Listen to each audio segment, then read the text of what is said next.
할렐루야. 아멘. 이 저녁에도 천국을 향해 힘차게 달려가시길 바랍니다. 오늘은 우리가 예레미야 69번째 시간으로 장래의 소망을 장래의 소망이라는 제목으로 같이 말씀을 나누도록 하겠습니다. 지난주엔 하나님께서 여호와의 복이라는 제목으로 이스라엘 회복을 말씀하셨는데 이스라엘 하나님께 돌아오는 것이 복이다 그러셨어요.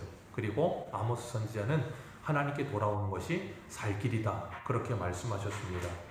하나님께 돌아와 기쁨을 회복하게 되는 모습을 12절에 말씀하셨는데 그들이 와서 시온의 높은 곳에서 찬송하며 여호와의 복 곧 곡식과 새 포도주와 기름과 어린 양의 떼와 소의 떼를 얻고 크게 기뻐하리라. 그 심령은 물된 동산 같겠고 다시는 근심이 없으리로다 할지어다. 아멘. 이게 하나님을 만난 하나님께 돌아온 사람들이 받는 복이다 그랬어요. 그래서 이 땅에서 이런 기쁨을 누리는 것 같은 기쁨이 그들 안에 충만하게 될 것이다 그렇게 말씀하셨습니다. 그래서 그들이 다시는 뭐가 없어요? 근심이 없을 것이라. 근심과 걱정이 없고 하나님의 은혜 가운데 살아가게 될 것이다. 그러시고서 그 연장선상에서 15절의 말씀을 이어가는데 15절에 보면 라마에서 슬퍼하며 통곡하는 소리가 들리니 라헬이 그 자식 때문에 애곡하는 것이라 그러셨어요. 라헬이 자식 때문에 애곡한다. 라헬이 자식 때문에 애곡하는 건 자녀가 없었기 때문에 애곡했었죠. 그리고 라헬이 마지막에 베냐민을 낳으면서 애통해했죠. 그런 것처럼 자식이 없음으로 애곡하는 라헬처럼 라마에서 이스라엘 백성들이 고통과 괴로움에 애곡하게 될 것이라는 거예요. 이 라마는 라헬이 묻힌 장소이기도 하고 이스라엘 백성들이 끌려가서 바벨론에 가기 전에 집결하던 장소가 라마였습니다. 우리 한 군데 한번 보겠습니다. 예레미야 40장 1절 한번 보겠습니다. 예레미야 40장 1절입니다. 예레미야 40장 1절 같이 한번 읽겠습니다. 시작. 사령관 느부사라단이 예루살렘과 유다의 포로를 바벨론으로 옮기는 중에 예레미야도 잡혀 사슬로 결박되어 가다가 라마에서 풀려난 후에 말씀이 여호와께로부터 예레미야에게 임하니라. 아멘. 이 라마가 뭐 하는 곳이라고요? 애통과 애곡이 있는 곳 그랬어요. 그곳에서 슬피 부르짖습니다. 왜요? 나라가 망했거든요. 다 포로로 끌려가거든요. 그게 어떤 슬픔과 같다고요? 라헬이 자녀가 없어 애통하며 애곡하는 모습과 같다는 거예요. 그렇기 때문에 우리가 이 땅에서도 그렇잖아요. 어떤 슬픈 일 만나고 힘든 일 만나면 정말로 너무 대성통곡하는 사람들이 있어요. 그리고 그 울음이 끊어지지 않는 사람들이 있습니다. 그러다 보면 그 울음이 계속되다 보면 옆에 있는 사람들이 뭐라 그래요? 아, 그만 울어. 너무 힘들어. 왜 이렇게 울어? 나라가 망한 것도 아니고 그만 울어 그런다고요. 그런데 그 당사자에게는 그 상황이 어떤 상황 같아요? 나라가 잃어버린 상황과 같이 고통과 괴로움 속에 쌓여 있는 거예요. 그러니까 그 울음이 끊어지질 않는 겁니다. 주님께서 이 말씀을 그대로 인용하시는 게 마태복음에 나옵니다. 마태복음 우리 2장 한 군데 한번 보겠습니다. 마태복음 2장 16절. 마태복음 2장 16절입니다.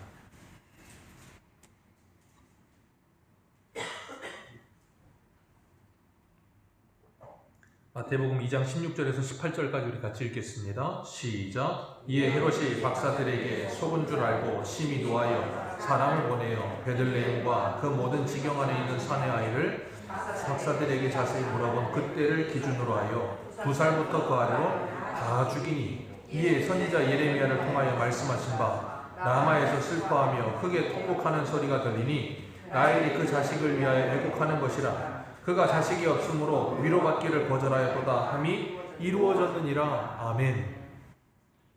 예수님이 태어나셨을 때의 상황이었죠. 헤롯이 예수님이 이스라엘의 왕이 났다 그러니까 분노하고 당황해하면서 어디서 났느냐? 박사들에게 너희들이 갔다 오면 말해라. 가서 죽이려는 마음을 가지고 있죠. 그런데 성령께서 그들을 다른 곳으로 인도하셨습니다. 그리고 헤롯이 속은 줄 알고 뭐합니까?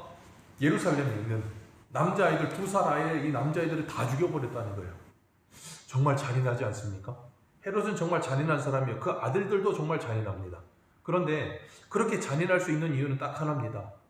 그가 무엇 때문에 그렇게 잔인해요? 자기의 왕자리를 지키기 위해서. 우리가 주일 저녁에 보고 있는 사무엘상의 사울하고 다를 게 없죠. 똑같습니다. 자신의 자리, 자신의 왕의 자리를 지키기 위해서는 모두 불사하지 않아요? 아이들을 죽이는 일이든 자기 아들 요나단을 죽이기 위해 창을 던지는 일이든 다윗을 죽이는 일이든 그거 불사하지 않습니다. 사람이 죽든지 말든지 그거 중요하지 않은 거예요. 왜? 내 자리가 중요하니까. 그렇게 고통스러운 가운데 그들이 애통하며 애곡한다는 거, 그러니 예루살렘 전체가 어떻게 했어요? 완전히 초상집이 되어버리는 거죠. 그런 슬픔과 괴로움 속에 있게 된다는 거예요. 그런데 하나님께서 그런 슬픔과 괴로움 속에 사무쳐 있는 그들에게 16절 말씀에 이렇게 말씀하세요. 오늘 본문 16절 같이 보겠습니다. 같이 읽습니다. 시작.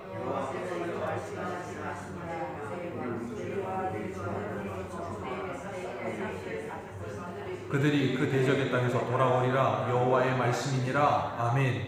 그들이 라헬이 그 자식을 애국하는 것처럼 자식이 없어져 위로받기를 거절하는 상태, 어떤 위로도 받기를 거절하는 상태에 있는 그들에게 하나님께서 뭐라 그러세요? 그만 울어라. 그렇게 말씀하신다는 거예요. 그만 울어라 그러면서 뭐라 그래요? 대적의 땅에서 돌아오게 될 것이다. 그러니까 이건 어떤 위로도 받을 수가 없어요. 왜? 나라가 망했으니까. 뭘도 위로가 되겠습니까? 딱 하나 위로가 되는 거 하나밖에 없어요. 뭐라고요? 원상복구되는 거. 나라가 되돌아오게 될 거라는 거예요. 그리고 나면 뭐합니까? 그 슬픔이 그치게 될 거라는 거예요. 우리 사람도 마찬가지입니다. 우리 인생의 모든 슬픔과 애통과 괴로움의 근본적인 문제가 뭐예요? 죄의 문제입니다. 그 죄의 문제가 해결이 되면 뭐 한다고요? 거기에서부터 우리가 위로를 받게 되는 거예요. 다른 어떤 걸로도 위로가 되지 않습니다. 하나님께서 이사야 선지자를 통해서도 이 말씀하셨어요. 우리 한 군데 봅니다. 이사야 40장 보겠습니다. 이사야 40장. 하나님께서 이스라엘 백성들을 위로하라 그런 말씀을 주셨는데 이사야 40장 1절과 2절입니다.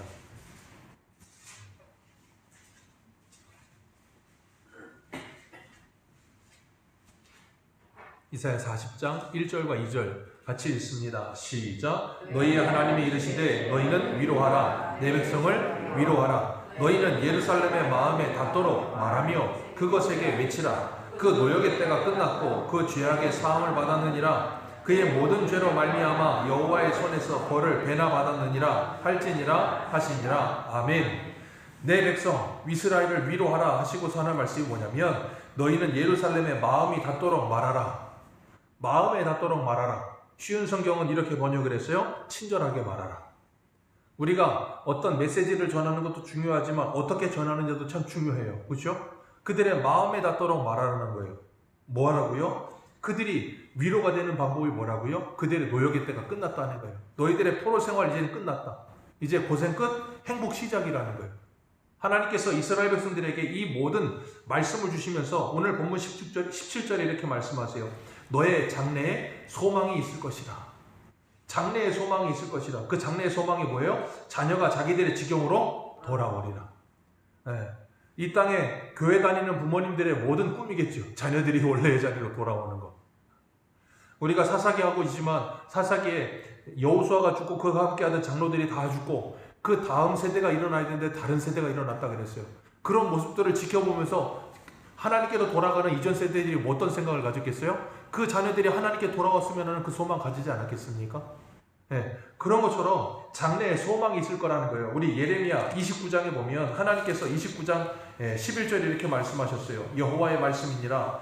너희를 향한 나의 생각은 내가 하나니 평안이요 재앙이 아니니라. 너희에게 미래와 희망을 주는 것이니라. 미래와 희망을 주는 게 뭐라고요? 너희들이 돌아오게 될 것이라. 여러분 그것보다 놀라운 하나님의 복은 없는 줄로 믿으시길 바라요. 생각해보세요. 이 땅에서 살다가 지옥 가는 거, 이 땅에서 아무리 잘 살아도 예수 안 믿으면 지옥 가는 거예요. 근데 예수를 믿으면 이 땅에서 얼마를 살든 중요하지 않아요. 그래서 계시록 14장에 뭐라 그럽니까? 지금 이후로 예수 그리스도 안에서 죽는 자들은 다 복되도다. 성령이 증언하되 그러하도다. 그들이 그들의 모든 수고를 그치고 쉬게 되었다라고 말씀하시잖아요. 그렇기 때문에 우리가 예수 그리스도를 믿고 구원받은 하나님의 사람이 되어 말씀으로 말미암아 삶과 죽음, 생명과 죽음이 뭔지를 분명하게 알게 되고 나면 우리는 이 세상을 살아가면서 이 세상의 사람들이 바라보는 삶과 죽음을 뛰어넘는 사람이 되기 시작하는 거예요. 그러나 중요한 건 이 땅에서의 죽음, 육체적 죽음, 분명히 슬픔이 있습니다. 왜 슬픔이 있어요? 이별이 있거든요. 다시 만난다고 해도 이별이 있습니다.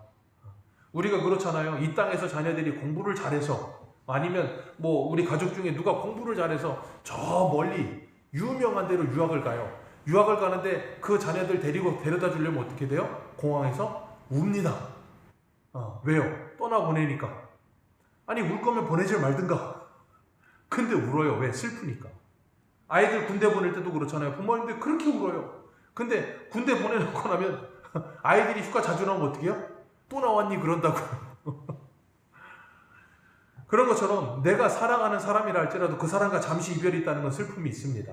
성도가 이 땅을 살면서 이 땅에서 육체 죽음이 있을 때 그런 슬픔이 있을 수 있어요. 그건 어쩔 수 없는 겁니다. 사람이기 때문에. 그러나 세상의 사람들과 똑같은 모습으로 슬픔이 오래 가진 않죠.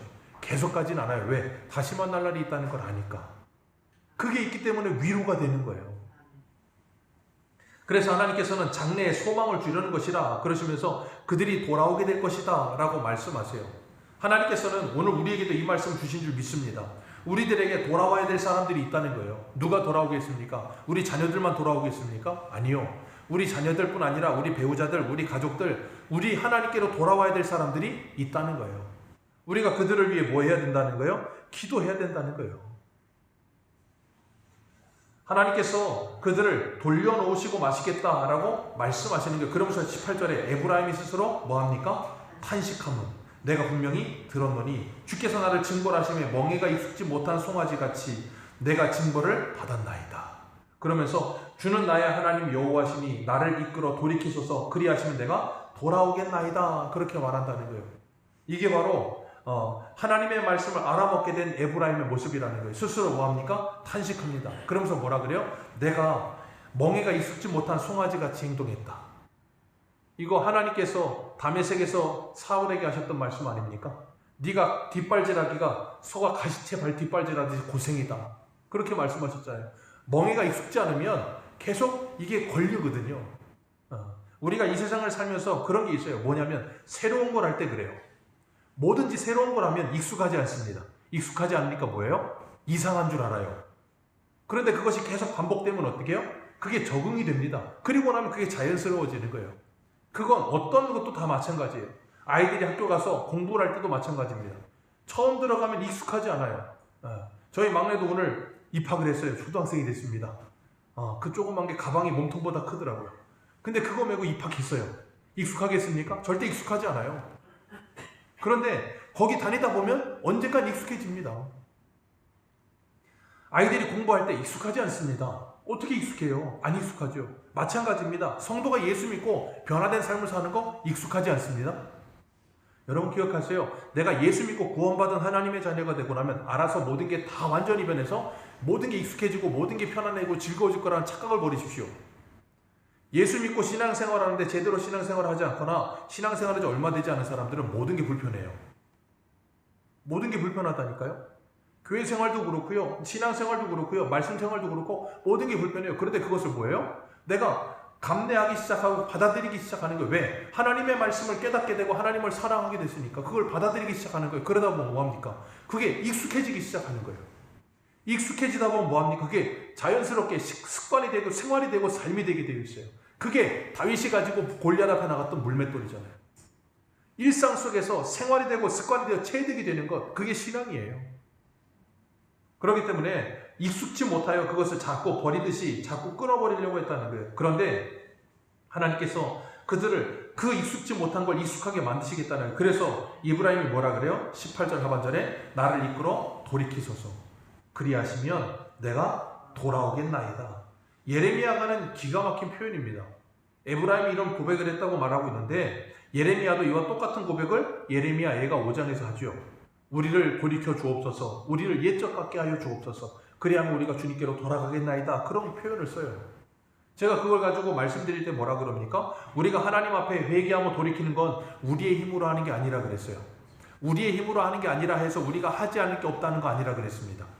마음적으로 하나님의 말씀을 듣고 이건 죄야, 이건 잘못된 거야 알긴 합니다. 근데 돌이켜지지가 않아요. 그럼 마음이 안 먹어진단 말이에요. 그럴 때 어떻게 해야 된다 그랬어요? 우리의 그 아는 지식이 우리의 의지와 감정을 붙들어서 사용해야 되는 거예요. 그래서 하나님의 말씀을 깨달았다면 내가 의지적으로 뭐 해야 됩니까? 하나님 앞에 엎드려서 기도해야 되는 거예요. 기도가 나오지 않고 자연스럽지 않다 할지라도 기도하면서 뭐예요? 이것이 죄라는 걸 알고 있고 내가 돌이켜야 되는데 돌이켜지지 않는다는 것도 알고 있으니 하나님 내게 은혜를 베풀어 주옵소서. 나로 하여금 죄와 함께 싸울 수 있도록. 그래서 우리가 감정과 의지와 지성이 어우러져서 신앙생활이 돼야 되는 거예요. 어떨 때는 은혜 받으면 감정이 충만해집니다. 감정이 충만해져서 기쁨이 넘치고 즐거움이 넘치죠. 근데 문제는 그 감정이 의지를 발동시키지 않으면 감정이 금방 사그러든다니까요. 은혜 받았고 성령에 충만하던 그 기쁨이 하루 이틀 못 가요. 그게 뭘 발동시켜야 돼요? 의지를 발동시켜서 하나님의 말씀에 내가 내 몸을 쳐서 복종케 하는 훈련이 되도록 만들어 가야 되는 거예요. 그래서 그 세 가지가 항상 동일하게 함께 있을 수는 없지만 함께 유기적으로 움직여줘야 되는 거예요. 그걸 전인격적인 변화라고 하는 거예요. 그래서 우리가 하나님의 말씀을 열심히 배워야 되는 이유도 거기 있고요. 그리고 내가 성령의 충만함을 받기 위해 간절히 기도해야 되는 것도 거기 있고요. 하나님의 말씀을 열심히 내가 살아가기 위해서 내 의지를 사용하기 위해서 몸부림치는 것도 필요한 거예요. 근데 오늘날의 사람들은 알아서 되는 줄 알아요. 여러분 생각하십시오. 신앙생활은 알아서 되지 않습니다. 절대 알아서 안 돼요. 그래서 바울이 로마서에 뭐라 그럽니까? 고린도전서에 뭐라 그래요? 내 몸을 쳐서 주의 말씀에 복종케 한다라고 말하잖아요. 아니 사도 바울도 자기 몸을 쳐서 하나님의 말씀에 복종케 하게 훈련을 하는데 우리가 무슨 용가리 통법입니까? 우리가 어떻게 신앙의 그 훈련과 경건의 훈련과 그리고 하나님의 말씀을 따라 살기 위한 애씀이 없이 어떻게 그게 되겠어요? 가능하지 않아요. 힘들어도 가는 거예요. 계속해서 가는 겁니다. 그러다 보면 익숙해질 때까지. 그래서 신앙생활은 좋은 습관을 많이 만드는 게 참 중요합니다. 그리고 그 좋은 습관에 하나님의 은혜가 부어지도록 날마다 주님의 은혜를 구해야 되는 거예요. 멍에를 매지 않으려는 그들에게 하나님께서 멍에를 메우신다 하시면서 19절에 그들이 우리를 돌이켜 주옵소서 그리고 난 다음에 19절에 보면 같이 읽습니다. 시작. 내가 돌이킨 후에 뉘우쳤고 내가 교훈을 받은 후에 내 볼기를 쳤사오니 이는 어렸을 때의 치욕으로 부끄러움을 욕됨이니이다 하도다. 아멘. 돌이킨다는 거예요. 돌이킨 후에 뭐 한다고요? 교훈을 받고 내 볼기를 쳤사오니. 그 말은 뭡니까? 스스로 자책했다는 거예요. 돌이키고 나서 보니까 내가 얼마나 잘못했었는지를 깨달았다는 거예요. 그러니까 예수를 믿기 전과 예수를 믿고 난 후의 삶이 어떻게 해요? 당연히 변화가 있을 수밖에 없죠. 왜? 믿고 나서 내가 그동안 살아왔던 모든 것들을 보니까 어때요? 얼마나 잘못했는지 보이는 거예요. 그래서 우리 베드로전서 한 군데 볼까요? 베드로전서 4장입니다. 베드로전서 4장 2절.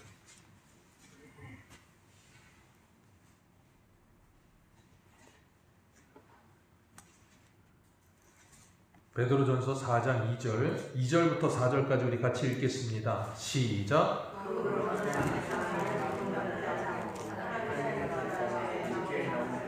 살게 하려 함이라 내가 음란을 정욕과 술 취함과 이방인의 뜻을 따라 행한 것은 지나간 때로 족하도다. 그러므로 너희가 그들과 함께 그런 극한 방탕에 다름질하지 아니하는 것을 그들의 이상히 여겨 비방하나. 아멘. 여기 말씀하시는 것처럼 뭐라 그래요? 우리가 이제는 돌이켜지고 난 후에는 하나님의 뜻을 따라 육체의 남은 때를 살려 한다. 그렇게 살려 하다 보니 3절에 보면 그렇게 살려는 사람은 음란과 정욕과 술취함과 방탕과 향락과 무법한 우상 숭배하는 그 옛사람의 삶을 다시는 돌이키지 않고 뭐 한다는 거예요? 지나간 때로 족한 줄 안다는 거예요. 우리도 마찬가지입니다. 예수 믿고 변화되고 난 후에는 이런 삶은 이제 지나간 때로 족한 줄로 믿습니다.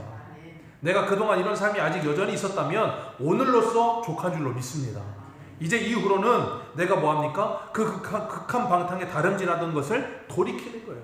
왜? 주님께서 우리에게 말씀하여 주셨고 깨닫게 하셨고 은혜를 베풀어 주셨으니까. 그 길로 가면 망하는 길이라는 걸 알게 됐으니까. 그리고 나면 뭐예요? 주님과 동행하는 삶을 시작하는 거예요. 그래서 에브라임이 뭐라 하는가 하면 20절 말씀 하나님께서 에브라임은 나의 사랑하는 아들 기뻐하는 자식이 아니냐. 내가 그를 책망하여 말할 때 깊이 생각하노라 그러세요. 하나님께서 에브라임을 사랑하는 아들 기뻐하는 자식이래요. 그러면서 책망하면서 깊이 생각하는데 어떻게 하신대요? 그러므로 그를 위하여 내 창자가 들끓으니 그랬어요. 그를 위하여 내 창자가 들끓으니 내가 반드시 그를 불쌍히 여기리라. 하나님께서 에브라임이 이스라엘이 그리고 남유다가 하나님의 징계를 받아서 북이스라엘 아수르로 그리고 바벨론으로 끌려가는 그 모습을 보시면서 어떻다고요? 창자가 들끓는 것 같았다. 얼마나 고통스럽고 괴로우셨는지를 이렇게 표현하시는 거예요. 그러면서 뭐 하시겠대요?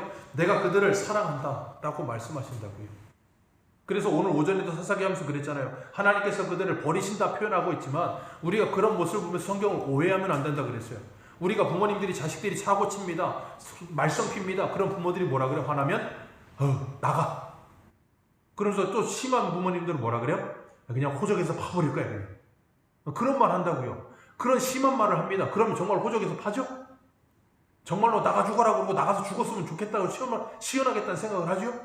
아니요. 나갔다가 애가 잘못되었고 어디 자빠져가지고 깨져갖고 돌아오십시오.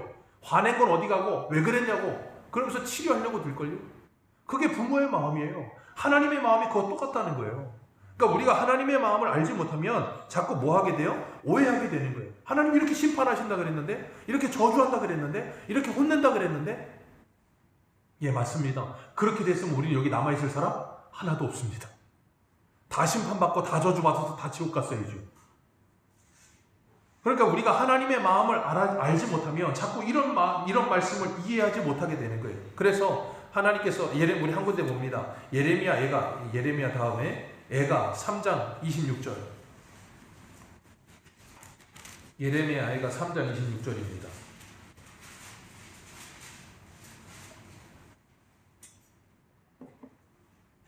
26절에서 28절까지 읽습니다. 시작. 사람이 여호와의 구원을 바라고 잠잠히 기다림이 좋도다. 사람이 젊었을 때에 멍에를 매는 것이 좋으니 혼자 앉아서 잠잠할 것은 주께서 그것을 그에게 메우셨습니다. 아멘. 혼자 앉아서 잠잠할 것은 주께서 그것을 뭐 하셨다고요? 메우셨다. 그러니 그 멍에를, 익숙하지 않은 그 멍에를 뭐 해라? 자꾸 벗어내려고 하지 말고, 자꾸 뒷발질하지 말고 뭐 하라? 잠잠히 매고 있어라. 왜? 그거 누가 매게 하셨습니까? 하나님이 매게 하셨습니까? 하나님이 매게 하셨으니까 그걸 매고 잠잠히 뭘 기다려라? 여호와의 구원하심을 바라고 기다려라. 그러면 그것을 메우신 하나님이 그것을 벗기실 날이 올 거라는 거예요. 그러면 하나님이 그걸 왜 메우신다고요? 이스라엘을 훈련하시기 위해서. 오늘 우리도 마찬가지예요. 하나님께서 우리가 원치 않는, 익숙지 않은 멍에를 메우실 때가 있다니까요. 그런데 우리는 그걸 뭐 하고 싶어요? 빨리 벗어버리고 싶어요. 그걸 메고 훈련돼서 내가 하나님의 사람으로 변화되기를 하나님은 원하시는데 우린 그거 원하지 않아요. 뭐 하기만 해요? 편안해지고 싶은 거예요. 익숙치 않은 멍에 빨리 버리고 싶은 거예요. 그러니까 우리는 뭐 하지 못해요? 하나님의 뜻대로 훈련되지 못하고 잘하지 못하는 거예요. 그러니까 우리가 말씀을 통해 하나님의 뜻을 깨달아야 되는 이유가 뭐예요? 그거예요. 익숙하지 않은 멍에를 메우실 때 하나님이 이걸 메우셨구나. 이거 분명히 하나님이 나 이거 훈련시키시는구나. 깨달아야 되는 거예요. 그러면 지식으로 깨달았으면 이제 뭐가 발동해야 돼요? 의지가 발동하여 그 멍에를 매기 위해 훈련되어야 되는 거예요. 그러면서 뭐예요? 기도하는 거예요. 그러다가 하나님이 뭐 하십니까? 우리의 감정을 고양시키시는 거예요. 그래서 뭐 하게 만드세요? 하나님의 은혜를 받게 만드세요. 뭐해서? 그 멍에를 맨 상태에서. 그게 하나님의 뜻이에요. 근데 우리는 그걸 모르면 자꾸 기도를 하면 뭐밖에 안 합니까? 이 멍에를 없애주옵소서, 이 어려움을 지나가게 해주옵소서, 그것만 해요. 그게 필요 없다는 거 아니에요. 그러나 그걸 메우신 분도 하나님이라는 걸 우리는 인정할 수 있어야 돼요. 그래서 예레미야가 18절에 나를 돌이키소서라고 고백하는 것이고, 하나님께 돌이키고 나면 하나님의 은혜를 깨닫게 하셔서 하나님이 그걸 알게 하시는데, 이걸 말을 해도 못 알아들으면 하나님이 어떻게 하세요? 때로는 하나님께서 인생 채찍, 사람 막대기 사용하시기도 하고, 호세아에는 그렇게 표현하세요. 호세아 2장 6절에는 내가 가시로 그 길을 막으며 담을 쌓아 그 길을 찾지 못하게 하리니 그가 사랑하는 자를 따라갈지라도 미치지 못하며 그들을 찾을지라도 만나지 못할 것이라. 그제야 그가 이르기를 내가 본 남편에게로 돌아가리니 그때의 내 형편이 지금보다 나았습니다. 이게 뭐예요? 하나님의 회복해 하심.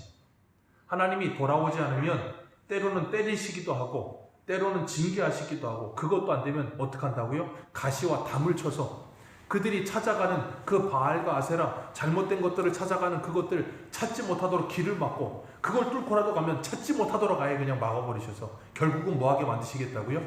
돌아오게 만드시겠다. 그게 누가복음의 탕자잖아요. 탕자가 어떻게 합니까? 아버지 재산 가지고 인생 막장까지 갑니다. 그러니까 우리가 지혜로운 사람은 인생의 막장을 안 가야 되는데, 참 사람은 지혜롭지를 못해서 인생의 막장까지 갑니다. 끝까지 가요. 그러다 보면 뭐합니까? 이제는 돼지가 먹는 쥐염 열매도 없어요. 그리고 나면 그제서야 누가 생각나요? 아버지 생각납니다. 그리고 나면 돌아와요. 근데 재밌는 거, 그 인생의 막장까지 가는 동안 그 모든 길을 누가? 하나님이 허용하신 거예요. 그래서 그 인생 막장에서 그를 막으셔서 하나님께 돌아오게 하시는 것도 누가? 하나님께서. 그리고 탕자가 돌아오니까 멀리서, 자 생각해 보세요. 거짓골을 하고 있는 아들이 아버지를 발견하시겠습니까? 평상시에 변하지 않는 아버지가 거짓골을 하고 돌아와 아들을 발견하는 게 쉽겠습니까? 당연히 거짓골을 하고 있어도 평상시에 변함없이 귀티나는 아버지의 모습을 아들이 발견하는 게 쉽잖아요. 근데 아버지는 거짓골을 하고 돌아와서 저 멀리 있는 아들을 보고 뛰어나가서 그를 맞이하잖아요. 그게 누구의 마음이라고요? 하나님 아버지의 마음이요. 하나님께서 우리를 그렇게 기다리신다고요. 그런데 또 재밌는 건 뭐냐면 하나님은 그렇게 인생 막장처럼 끝까지 가는 그들을 하나님께서 뭐 하시냐면 허용하시더라는 거예요. 여러분 이게 참 중요한 거예요. 왜냐하면 하나님은 저와 여러분들이 넘어지고 실패하고 좌절하는 걸 그냥 두십니다. 그리고 뭐 하세요? 오래 참으십니다. 오래 참으시면서 뭐 하세요? 하나님께 돌아올 때까지 계속 기다리세요. 그리고 우리가 그 마지막에 벽에 부딪혀서 돌이키면 뭐 하라 그런다고요? 네가 돌아왔다 잘했다라고 말씀하신다고요. 그건 우리가 돌아온 게 아니에요. 하나님께서 그렇게 되도록 모든 걸 조성해 놓으시고 우리가 돌이키기만 하면 하나님 뭐 하세요? 칭찬하시는 거예요. 그게 하나님의 은혜예요. 근데 우리는 내가 돌이켰다고 자꾸 착각을 해요. 돌아오지 않으니까 하나님께서 끝까지 기다리셔서 그를 돌이키게 했는데, 그러니까 우리가 그런 은혜를 정말로 깨달으면 어떻게 된 줄 아십니까? 여기 본문에 말하는 것처럼 장래의 소망이 뭐예요? 자녀들이 지경으로 돌아오는 거라 그랬잖아요. 우리가 그런 정말 하나님의 은혜를 깨달으면 우리 가족 안에 아직 예수 믿지 못하는 사람들, 내가 예수 믿으라고 아무리 말을 해도 듣지 않는 사람들, 그 사람들 보면 화나고 답답하고 때로는 화가 승질도 나요. 그런데 뭐 한다고요?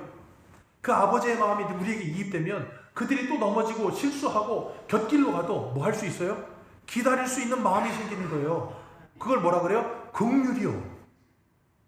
왜요? 하나님께서 그를 반드시 그 자리에서 돌이켜내실 수 있을 거라는 믿음이 있으니까. 왜? 나도 그랬으니까. 근데 우리는 나는 그랬으면서 내 다음에 오는 내 가족들은 그랬으면 안 된다고 생각을 하는 거예요. 그러니까 우리도 인생을 살아오면서 어때요? 여기까지 얼마나 많은 실패와 좌절과 넘어짐과 실수를 많이 했습니까? 근데 우리 다음에 오는 자녀들은 어땠으면 좋겠어요? 실수와 실패가 1도 없었으면 좋겠어. 그러니까 항상 잔소리 하잖아요. 누구의 기준으로? 내 기준으로. 저도 그래요.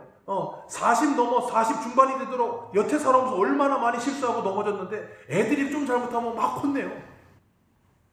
되게 웃기지 않습니까? 자기는 더 못했으면서 애들 조금만 잘못해도 혼을 내요. 기다리질 못해. 왜 그래요? 주님의 마음이 없어서요. 주님은 우리가 실수할 때, 우리가 넘어질 때 그거 꼬치꼬치 캐묻고 혼내지 않으셨어요. 그랬으면 우리는 못 견뎠을 거예요. 주님께서 그걸 허용하세요. 그러면서 기다리고 계세요. 그래서 우리가 여기까지 왔어요. 그러면 우리가 여전히 돌아오지 않고 내 가족들을 바라볼 때 좀 기다릴 수 있는 마음이 생기지 않겠습니까? 그들을 좀 이해할 수 있는 마음의 여지가 남지 않겠습니까? 그런다고 하면 그들을 자꾸 종주목되지 않을 거예요. 근데 그걸 하지 못하면 자꾸 종주목되면 그들은 더 멀어집니다. 더 하나님과 멀어지고 더 하나님을 힘들게 하고 더 우리를 더 힘들게 하는 것처럼 느끼는 거예요. 그건 그들이 힘들게 하는 게 아니고 내가 힘든 거예요. 왜? 내 안에 주님의 마음이 지금 없어서요. 그때 뭐 하셔야 된다고요? 기도요. 하나님께서는 저와 여러분들을 하나님의 사람 만드시기로 작정하셨습니다. 작정하셨으면 하나님은 그것을 반드시 이루어 가실 것입니다. 그래서 오늘 본문에 뭐 하세요? 계속 돌아오리라 돌아오리라 계속 반복하시는 거예요. 왜? 하나님이 하실 거니까. 그렇기 때문에 우리가 그 하나님을 믿는다면 그 하나님께서 돌이켜 주실 것을 믿고 하나님께 엎드리는 거예요. 그래서 20절 말씀에 21절 말씀 읽겠습니다. 21절입니다. 시작.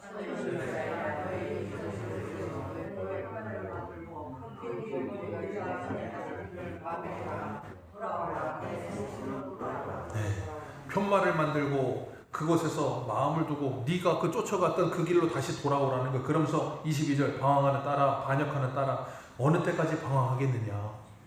새 언약 내가 너희들에게 새 일을 창조하리라. 내가 너희들에게 새 일을 해주리라. 그 새 일이 뭡니까? 23절이에요. 같이 읽습니다. 시작. 만군의 여호와 이스라엘 하나님 이와 같이 말씀하십니다. 내가 그 사로잡힌 자를 돌아오게 할 때에 그들이 유다 땅과 그 성읍들에서 다시 이 말을 쓰리니 곧 의로운 처소 거룩한 산이요 여호와께서 내게 복 주시기를 원하노라 할 것이라. 아멘. 이게 뭐라고요? 하나님이 행하실 새 일이요. 그것이 왜 의로운 처소가 됩니까? 하나님의 은혜 때문에요. 그리고 유다의 그 모든 성읍의 농부와 양떼를 인도하는 자가 거기에 함께 살리라. 모두 다 그곳에서 함께 살 것이라. 그래서 피곤한 심령은 상쾌하게 되고 연약하신 영은 만족함을 얻게 될 것이라. 하나님께서 그렇게 말씀하셨어요. 그랬더니 예레미야가 거기서 잠을 깨고 나서 뭐합니까? 기뻐하는 거예요. 그 방법이 뭐라고요? 그 방법이 28절이에요. 27절, 28절. 그게 예레미야 우리 시작할 때 예레미야 1장 10절인 말씀 그대로예요. 혹시 기억나십니까? 예레미야 처음 시작할 때 그 제목이 뭐였냐면 하나님의 재건축이었어요. 하나님께서 다 뽑을 거다. 다 뽑는 이유는 멸망이 아니다. 너희들에게 소망을 주려는 것이야. 어떤 소망이요? 28절 같이 읽습니다. 시작. 깨어서 그들을 뿌리 뽑으며 무너뜨리며 전복하며 멸망시키며 괴롭게 하던 것과 같이 내가 깨어서 그들을 세우며 심으리라. 여호와의 말씀이니라. 아멘. 기억하세요. 이 작업이 반드시 있어야 하나님의 새로 세우심이 우리에게 은혜가 돼요. 이 작업이 없으면, 그래서 막장을 가지 않은 그 심령에 가난하여서 인생의 바닥을 치지 않은, 그래서 나 스스로가 얼마든지 괜찮은 사람이라고 착각하는, 나 스스로 얼마나 가능성이 있다라고 생각하는 사람은 절대 하나님의 은혜를 몰라요. 그런데 이걸 경험한 사람은 뭐 한다고요? 아, 하나님의 은혜로만 가능하다는 걸 알아요. 하나님께서 그렇게 만드시겠다라고 말씀하시는 거예요. 그러면서 29절 30절에 속담 하나를 말씀하십니다. 다시는 아버지가 신포도를 먹었으니 아들들이 이가 시다하지 못하리라. 에스겔 18장에도 하셨던 말씀이거든요. 이스라엘 백성들이 쓰던 경고, 이 속담 같은 말이었어요. 이 말씀 우리는 기억해야 됩니다. 30절도 읽습니다. 시작.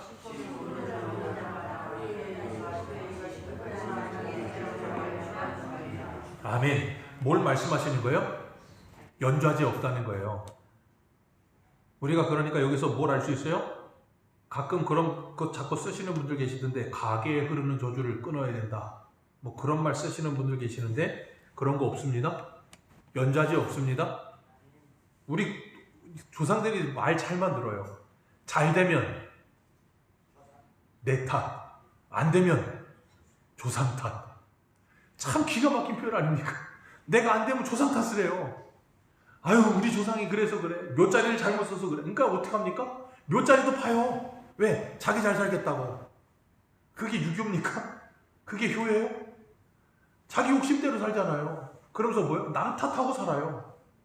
근데 주님 말씀하시잖아요. 누구 탓도 아니다. 네 탓이다라는 거예요. 아버지 죄 지었다고 네가 그 죄를 책임지지 않는다는 거예요. 여러분 기억하세요. 부모의 죄 때문에 자녀들이 잘못되는 일은 없습니다.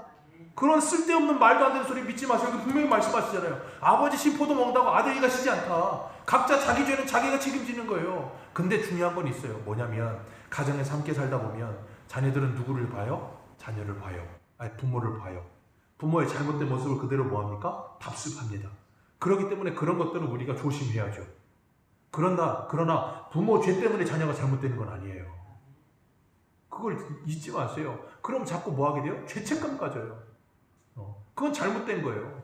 그런 잘못된 생각은 버려야 돼요. 그러나 우리가 앞선 자들로서 믿음으로 바로 서기 위해 노력해야죠. 그게 우리에게 정말로 필요해요. 그리고 하나님은 우리 새소망교회와 우리 새소망교회 모든 성도님들의 가정을 돌이키기를 원하십니다. 그래서 하나님 우리에게 이 말씀을 주시는 줄 믿습니다. 반드시 돌이키게 될 거라는 거예요. 회복의 날이 올 거라는 거예요. 그걸 위해 뭐 하라고요? 기도하라는 거예요. 그리고 하나님께서 새 일을 행하실 그 일을 기대하면서 주님께 의지하라는 거예요. 포기하지 말고. 왜? 우리는 우리의 힘으로 하면 자꾸 포기하게 되니까. 그리고 짜증내게 되고 기다리지 못하고 종주목되고 그렇게 되니까. 하나님께서 우리에게 이 말씀을 들려주시면서 끊임없이 우리들로 하여금 그 하나님의 말씀을 붙들고 하나님의 은혜를 기다리면서 사모하라, 그렇게 말씀하세요. 아담의 후손들은 끊임없이 자꾸 남 탓하며 삽니다. 그러나 예수 그리스도의 후손들은 남 탓하며 살지 않을 줄로 믿습니다. 부모 탓을 하지 마십시오. 남 탓하지 마십시오. 환경 탓하지 마십시오. 세상에 성공한 사람들 거의 대부분은 좋지 못한 환경에서 자랐습니다. 그래서 자수성가라는 말도 하잖아요. 자수성가는 아니죠. 하나님의 은혜로 된 거죠. 근데 모르는 거예요. 왜? 하나님을 믿지 않으니까. 어찌됐든 우리가 주님의 말씀을 붙들고 하나님께서 우리와 함께 하시면서 우리에게 반드시 장래의 소망을 주시기를 원하십니다.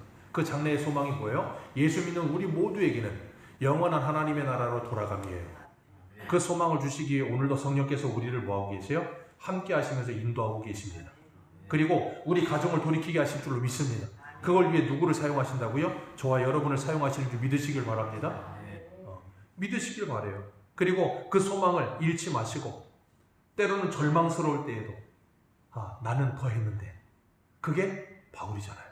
그래서 바울은 유대인들하고 싸우지를 않았어요. 왜? 내가 더 했으니까.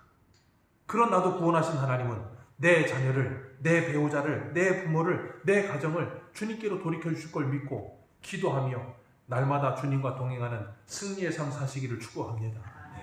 기도하겠습니다.